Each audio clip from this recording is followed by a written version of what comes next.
کوئی زمانہ تھا جب سیاسی تبدیلی لانے کے لیے خاص پاپڑ نہیں بیلنے پڑتے تھے۔ اگر کسی سویلین حکومت کی ادا پسند نہیں آتی تو وزیر اعظم تبدیل کر کے کسی دوسرے کو موقع دے دیتے۔ 50 کی دہائی میں وزیر اعظم کی کرسی گھوم گھوم کر چکرا گئی تھی، ہر 6 ماہ بعد اس پر کوئی نیا چہرہ نظر آتا۔ اس طریقے کا فائدہ یہ تھا کہ ایک آدھ دھکا ہی نتائج حاصل کرنے کے لیے کافی ثابت ہوتا، نہ تو توانائی صرف ہوتی اور نہ وقت ضائع ہوتا۔ دوسرا طریقہ زیادہ جامع مگر پھر بھی سہل تھا، ناپسندیدہ حکمرانوں کے خیمے اکھاڑ کر اپنا محل تعمیر کر لیں۔ ایوب خان نے یہی کیا، پہلے دوسروں کے ذریعے کھیلتے رہے، پھر ان کو ہٹا کر خود سے کھیلنا شروع کر دیا۔ وہ تو بیماری نے آن لیا، ورنہ عین ممکن ہے کہ ابھی تک کھیل رہے ہوتے۔ ہمارے ہاں منہ میں دانت رہے نہ پیٹ میں آنت، مگر کرسی چھوڑنے کا دل نہیں کرتا۔ ضیاء الحق اس طریقے میں جدت لائے، خود کو طاقت میں لانے کے ساتھ ساتھ تمام سیاسی خطرات کی گردن بھی مروڑ دی۔ مزید تبدیلی یہ کی کہ لسانی اور مذہبی بنیادوں پر ملک کو دھڑوں میں بانٹ دیا، سب آپس میں لڑتے رہے اور مرد حق مزے کرتے رہے۔ ان کے بعد یہ سوچا گیا کہ خون خرابہ زیادہ ہو گیا ہے، آئین میں ایک پرزہ ایسا لگا دینا چاہیے جس سے تمام واردات مکمل طور پر قانونی لگے۔ 8ویں ترمیم مرحوم غلام اسحاق خان نے ایسے چلائی کہ جیسے بچے پھلجڑیاں چلاتے ہیں، جب دل میں آتا حکومت رخصت کر دیتے اور نئے انتخابات کے ذریعے ایک اور شکار کو اپنے نشانے پر لے آتے۔ وہ بھی اللہ کو پیارے ہو گئے، ورنہ شاید ابھی بھی ہمارے محبوب صدر کے طور کسی نہ کسی آئینی ترمیم کے ذریعے ضرور موجود ہوتے۔ بہرحال مرحوم سردار فاروق خان لغاری نے ایک اچھے شاگرد ہونے کا اعزاز حاصل کیا اور 8ویں ترمیم کے ذریعے وہ سب کچھ کیا جو ایوب خان نے بوٹ اور ضیاء الحق نے پھانسی گھاٹ کے ذریعے کیا۔ اگلے مرد آہن جنرل پرویز مشرف نے تبدیلی کا نیا ایڈیشن جاری کیا، جس میں انہوں نے خود کو ایک بین الاقوامی نظریاتی جنگ میں مسیحا کے طور پر متعارف کروایا، ملک میں اچھے اور برے نظریے کی لکیر کھینچی اور اپنے ساتھ ان تمام جماعتوں کو ملا لیا جو طویل سیاسی یتیمی کے باعث در بدر کی ٹھوکریں کھا رہی تھی۔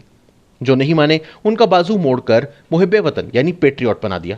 زیادہ پیچیدہ سیاسی معاملات کو بیرونی امداد سے طے کیا اور پہلی مرتبہ پاکستان کی سیاست میں جلا وطنی کے تصور کو متعارف کروایا۔ دہشت گردی کے خلاف جنگ ایک ایسی چابی کے طور پر استعمال کی گئی جس سے ہر سیاسی تالا بآسانی کھول دیا جاتا، اور جس دھات سے یہ کنجی بنائی گئی اسی سے ہتھکڑیاں اور بیڑیاں ڈھالیں اور جو میڈیا کے ہاتھوں اور عدلیہ کے پاؤں میں بلا خوف و خطر کس دی گئیں۔ سب سے پہلے پاکستان کا ورد کرتے ہوئے خود کو پاکستان سے اوپر بلند ہوئے اور وہاں سے دبئی نکل گئے۔ جاتے وقت تک یہ ضرور کہتے سنے گئے کہ میں ناگزیر ہوں۔ بہرحال تبدیلی کے لیے جنرل مشرف کا طریقہ کار سب سے پیچیدہ اور مشکل تھا، مگر چونکہ بش کے لاڈلے تھے لہٰذا بیرونی امداد نے ان کی طاقت بھی بچائی اور آخر میں جان بھی۔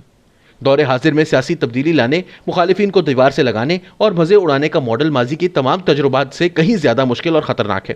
نہ جانے وہ کون سا موڑ تھا جب ہمارے ناخداؤں نے آسان راستے چھوڑ کر نئے طریقوں کو اپنا لیا، یعنی کان سے پکڑ کر نکالنے کو ناکافی سمجھتے ہوئے مخالفین کو مکمل طور پر ذلت اور رسوائی کا شکار کر کے عبرت کا نشان بنانے کی ٹھانی۔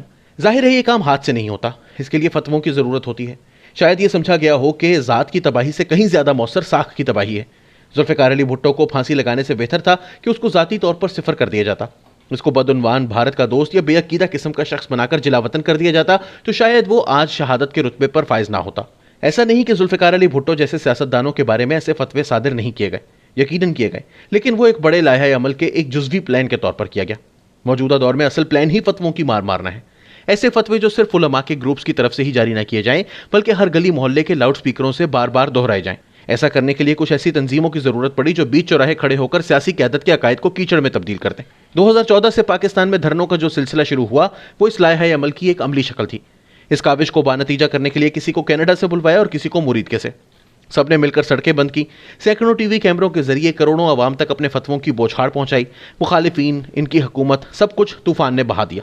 نئے پاکستان کے لیے میدان صاف ہو گیا، نہ کسی کو ٹھڈا مارنا پڑا، نہ جلات کو زحمت دی، نہ آئینی بحث میں الجھے، نہ ٹینک بھیجنے پڑے، نہ ہی دیواریں پھلانگی گئیں، سب کچھ خاموشی اور آسانی سے ہو گیا۔ لیکن ایک نقصان یہ ہوا کہ مخالفین کو خوار کرتے کرتے ریاست کی عزت اور اس کی رٹ کا کچومر نکال دیا گیا۔ یہ نہیں سوچا گیا کہ فتووں کا سیلاب بے قابو ہو کر ان کے گھروں میں بھی داخل ہو جائے گا جو بڑی فصیلوں کے پیچھے رہتے ہیں۔ آج جو لوگ ریاست کی مسخ شدہ رٹ کی بحالی کی بات کر رہے ہیں، ان کو ادراک ہو گیا ہے کہ اب وہ اپنے بنائے ہوئے سیلاب کی زد میں ہیں۔ ایسا تو پھر ہوتا ہے ایسے کاموں میں۔